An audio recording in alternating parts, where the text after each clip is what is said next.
Olá, queridos, bem-vindos ao novo trimestre, o quarto trimestre de 2020 da Escola Bíblica Dominical.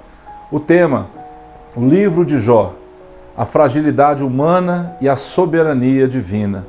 Vamos orar? Pai, nós queremos agradecer ao Senhor por todas as coisas, pelo início desse novo trimestre, Deus, que o nosso coração esteja preparado para receber do Senhor tudo aquilo que o Senhor tem para nós, Pai.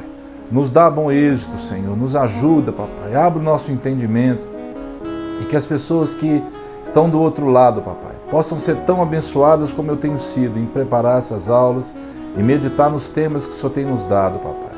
Muito obrigado, Deus, pela Assembleia de Deus, que tem, Deus, provido através da CPAD todo esse material há tantos anos, Papai, para nos edificar, para nos ajudar, para nos ensinar.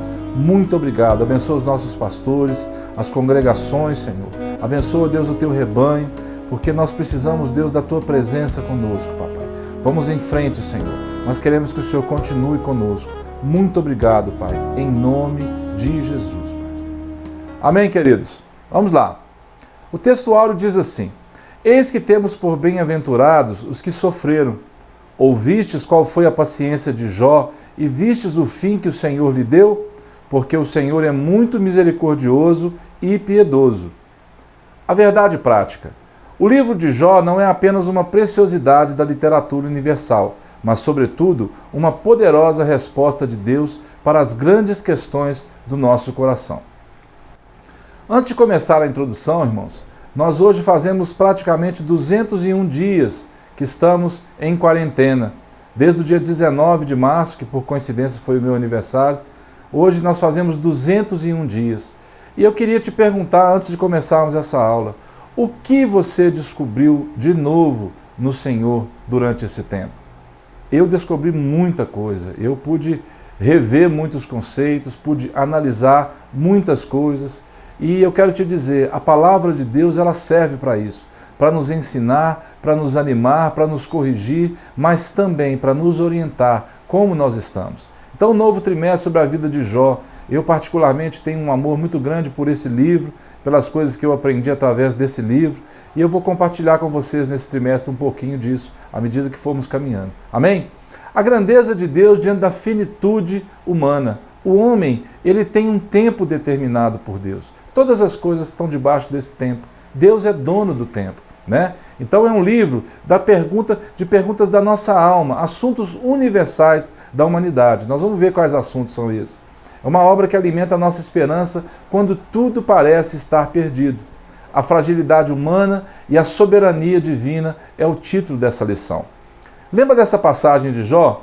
Porque há esperança para a árvore, pois mesmo cortada, ainda se renovará e não cessarão os seus rebentos. Você se lembra dessa música? A esperança para o ferido, como árvore cortado, marcado pela dor, ainda que na terra envelheça a raiz e no chão abandonado seu tronco morrer. A esperança pra você, ao cheiro das águas brotará, como planta nova florescerá, seus ramos se renovarão, não cessarão os seus frutos e viverá. Quando essa música foi gravada, eu sei que ela é a palavra de Deus cantada, e isso é muito bom para nós, irmãos. Ao cheiro das águas. Nós muitas vezes precisamos apenas do cheiro, da presença do Senhor, para que Ele possa nos prosperar, nos restaurar, nos revigorar, para que nós sejamos como aquela plantinha que cresceu naquele tronco. Por uma esperança pequena, quando parece que está tudo ruim, o Senhor vem em nosso favor. Amém? O cristianismo histórico, conservador, não tem o livro de Jó como uma ficção religiosa, mas como uma narrativa poética inspirada por Deus e redigida por um único autor, né? Muitos dizem que foi Moisés que escreveu, o próprio Eliú, Salomão, Ezequias, Isaías e o próprio Esdras. Mas eu creio, e pelos estudos que a gente já fez até hoje, eu creio que foi Jó realmente o autor desse livro. A história dele, ela é muito fascinante para mim. Você lembra de Samuel? Quando Deus, numa madrugada, chama Samuel, Samuel vai atrás de Eli, e Eli fala, não te chamei. Depois Deus chama de novo Samuel, ele vai atrás de Eli. Uma noite eu tinha lido o livro de Jó, e por coincidência eu tinha lido até o capítulo 21. O Senhor me acordou e me disse a seguinte palavra, foi muito manso, muito específico comigo. O Senhor me disse assim, eu não quero que você saiba esse livro pela metade. Quando eu acordei assustado, eu lembrei que eu tinha lido até o capítulo 21, mas não intencionalmente. Eu parei, fui deitar e acordei durante a madrugada totalmente sem sono e li o livro, o resto do livro de Jó. E foi uma experiência tremenda para mim, porque ali eu tive algumas revelações de quem eu sou diante de Deus e como funciona esse diálogo diante de Deus. Não um monólogo, mas um diálogo, falar e ouvir, falar e ouvir. E o livro de Jó traz para nós isso também, né? Ezequiel diz assim, ainda que estivessem no meio dela esses três homens, Noé, Daniel e Jó, eles pela sua justiça salvariam apenas a sua própria vida, diz o Senhor Deus. E continua, tão certo como eu vivo, diz o Senhor Deus, ainda que esses três homens estivessem no meio dela, não salvariam nem a seus filhos, nem as suas filhas. Só eles seriam salvos, e a terra seria assolada. Diante de tudo que nós vemos, o Senhor, ele tem o controle absoluto. O que Deus queria trazer para o povo, uma condenação por causa da desobediência, nem esses homens, Jó, Noé e Daniel, poderiam realmente interceder ou levar outros a serem salvos. Só eles seriam salvos, diante da pecaminosidade do povo, né? A terra de Uz. Os comentaristas situam a terra de Uz ao sul de Edom, sudeste do Mar Morto e a oeste do deserto da Arábia, se estendendo a leste, indo até a Babilônia. Está ali perto ali, ó, da terra de Uz. Está vendo? Ó? O reino de Edom ali, ela estava localizada ali. Jó era daquele lugar. A época em que é escrito o livro de Jó, a época de Abraão, talvez Isaac e Jacó, o sacerdócio como instituição não existia ainda. Tanto que Jó, ele era sacerdote de sua própria casa. Olha o que diz lá no capítulo 1. Decorrido o turno de dias de seus banquetes, chamava Jó seus filhos e os santificava. Levantava-se de madrugada e oferecia o holocausto segundo o número de todos eles, pois dizia, talvez tenham pecado os meus filhos e blasfemado contra Deus. Em seu coração, assim, o fazia Jó continuamente. Antes de passarmos para o estilo literário, ele é um exemplo de pai, um exemplo de sacerdote, um exemplo de homem, de servo, né? Um homem temente a Deus, reto, íntegro, que se desviava do mal e intercedia pelos filhos. Será que nós, como pais, temos feito isso pelos nossos filhos? Por nossa família? Talvez nós façamos às vezes, ou como Jó, continuamente. Precisamos exercer esse ministério, amados. O estilo literário. Ele pertence a um gênero literário diferente dos outros, né? Jó precisa ser lido assim. O texto é uma combinação de prosa, que é o início, poesia, né, o meio do livro, e depois prosa de novo, que é o final do livro. É um livro rico em metáforas. O autor deseja que seu texto seja colorido e não em preto e branco. Poder e graça de Deus, eles são realmente predominantes do início ao final do livro de Jó. A humilhação de Jó diante da revelação divina e sua restauração completa. Por que humilhação? Muitas vezes nós temos um sentido errado dessa palavra. Porque o Senhor, ele vem nos humilhar para quê? No sentido da palavra dizer tornar-nos humildes.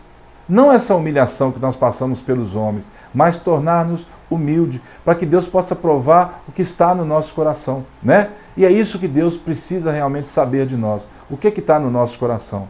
Nós temos vivido um período de quarentena, como eu disse no início da aula, e o que você viu no seu coração? Será que Deus teve alguma surpresa? Eu creio que não, mas nós temos surpresas às vezes quando é revelado para nós através da tribulação, da aflição, o nosso coração. E é isso que nós precisamos administrar, irmãos. Realmente os nossos sentimentos e quem nós somos. Sofrimento do justo. Por que o justo sofre? Por que os ímpios prosperam enquanto o justo sofre? Sofrimento como castigo, Deus não traz castigo. Tudo que o homem plantar, o que mais que a palavra diz? Se você respondeu, certamente colherá, você acertou. Tudo que nós plantamos, nós colhemos. Mas o autor de Jó, ele traz para nós um novo olhar, porque Deus não estava castigando Jó. Assim como os amigos dele muitas vezes questionaram, você está passando isso porque você está agindo assim, assim, assado. Nem sempre, irmãos, nós estamos colhendo as coisas. Muitas vezes nós estamos plantando, porque tudo que o homem plantar, certamente colherá. Então, dependendo da tribulação, dependendo do momento, você tem que buscar a Deus para saber se aquilo você está colhendo ou se você ali está plantando para um futuro, na obediência e no temor do Senhor. O papel de Satanás. Jó só permanecia fiel a Deus porque recebia benefícios em troca. Ele fala isso. Satanás realmente, ele literalmente diz isso. Jó está fazendo isso porque você tem cercado ele com muitos bens. Jó era um homem agraciado com muitos bens, com uma família formidável, cercado de muitos amigos e gozava de boa saúde. Todavia, vindo o infortúnio, a tragédia, a calamidade, será que esse fervor religioso permaneceria? Satanás estava disposto a apostar que a espiritualidade de Jó não subsistiria uma prova de fogo. O livro mostra como Jó se comportou nessa situação. Olha lá no capítulo 1 que diz: acaso não cercaste com sebe a ele, a sua casa e a tudo quanto tem? A obra de suas mãos abençoaste, os seus bens se multiplicaram na terra. Estende, porém, a mão e toca-lhe em tudo quanto tem, e verás se não blasfema contra ti na tua face. O Senhor faz essa pergunta: você tem visto o meu servo Jó, homem íntegro, reto, temente a Deus, que se desvia do mal?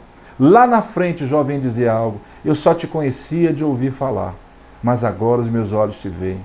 Deus já conhecia Jó. Deus já sabia como ele se comportaria naquilo.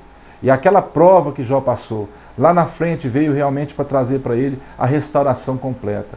Então ele diz lá, o que é sebe? A sebe é um muro de planta que impede a passagem, especialmente entre terrenos vizinhos.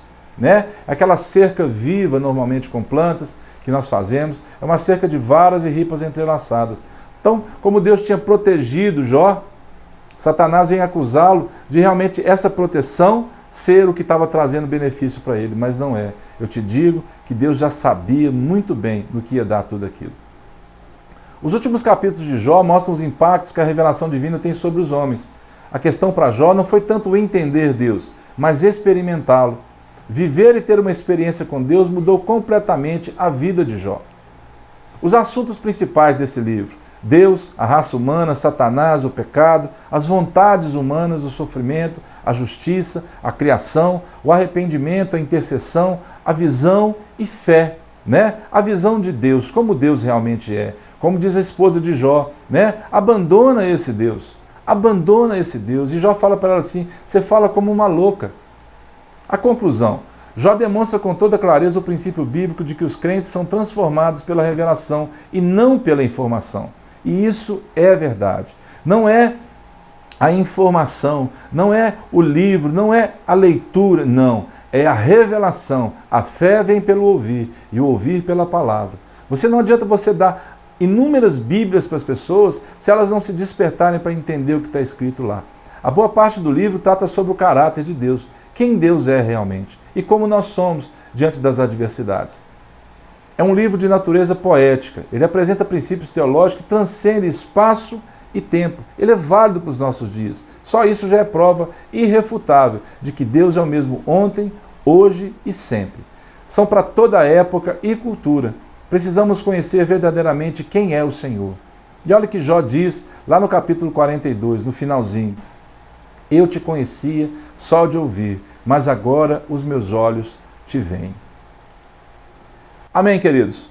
Se você não se inscreveu no nosso canal ainda, inscreva-se no canal, compartilhe essa aula, compartilhe a boa notícia que o Senhor vem trazer para nós a cada dia.